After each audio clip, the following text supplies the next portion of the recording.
my brother's peculiar chicken. Look at that rooster fight! She said, pointing at one of the chickens. Why, if I had that type of chicken, I could get rich! Let's catch it, I said. No, I'll catch it instead. Stay here. She said.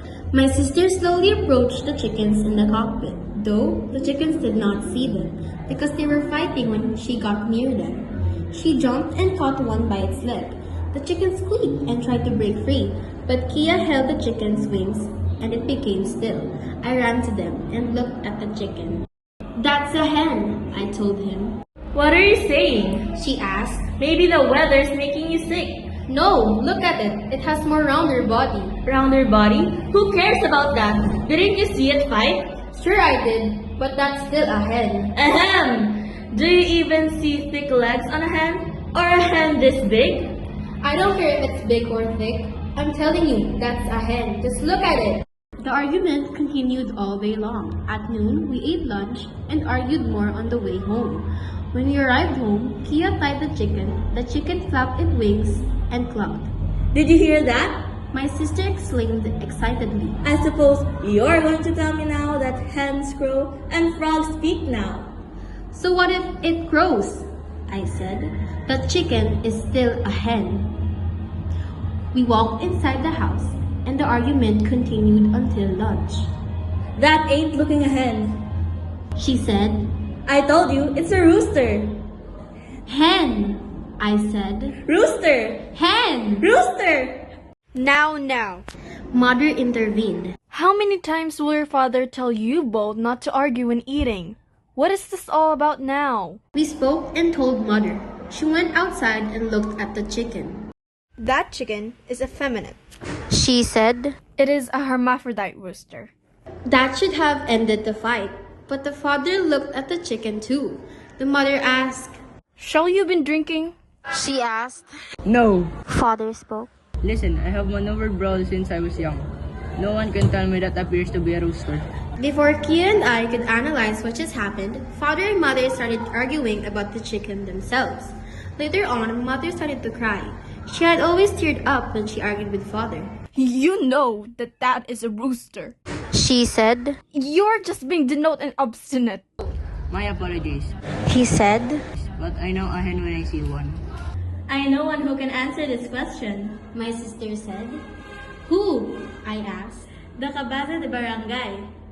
She said. The head woman.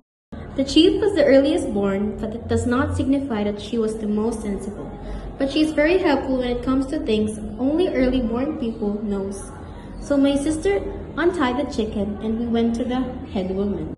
Is this a hen or a rooster? She asked.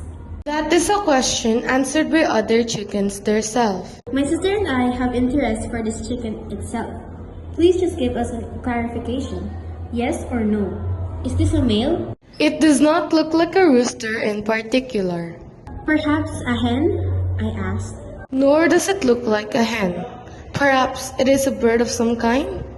Oh, come on! Kia replied as we walked away. What shall we do now? I asked. I know! My sister replied. Let's go to the town and see Mrs. Cruz. She shall know. Miss Rachel Cruz lived nearby the town of Catubusan. She had studied poultry raising in the University of the Philippines. She owned and operated the largest poultry business in town. So we went to her office. Mrs. Cruz, Kia said, is this a hen or a rooster? Miss Cruz looked at the chicken curiously and said, I don't know. I have never seen a chicken like this before. Is there a way you could guess? Kia said, Look at the feathers on its back. If it's pointed, it must be a rooster. If it's not, then it's a hen. The three of us looked at the chicken and looked closely only to find it has both. That's very peculiar. Miss Cruz said. Is there another way you can tell? I can kill it and examine its insides. No, I don't want it to be killed, Kia replied. I took the rooster in my arms and we walked back to the barrio. Kia was silent along the way when she said, I know how I can make you believe that this is a rooster. How? I asked. Would you agree this is a rooster if I make it fight in the cockpit and it wins? If then hen of yours can beat a game cock, I will believe anything, I said. Okay, She said. we'll take it to the cockpit this Sunday. So this Sunday, we took the chicken to the cockpit. Kia looked around for an opponent. Then she picked a red rooster. Don't match this chicken with the red rooster. That red rooster is from Texas. I don't care. My sister said. My rooster will kill it. Stop with your foolishness, I said. That red rooster is a killer. It kills more than a fox. There's no rooster who won against it.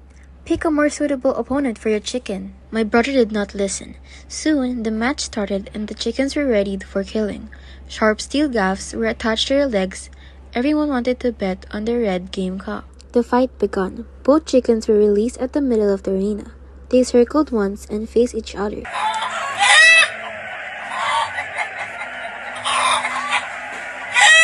I expected our chicken to die of fright. Instead, a weird thing happened. A lovesick expression came into the red rooster's eye. It danced. That was all our rooster needed. It rushed to the red rooster and clamped its legs to its neck, and the fight ended. The crowd started booing. People started becoming aggressive and tore the bamboo benches apart and used them as clubs. My sister and I had to leave through the back way.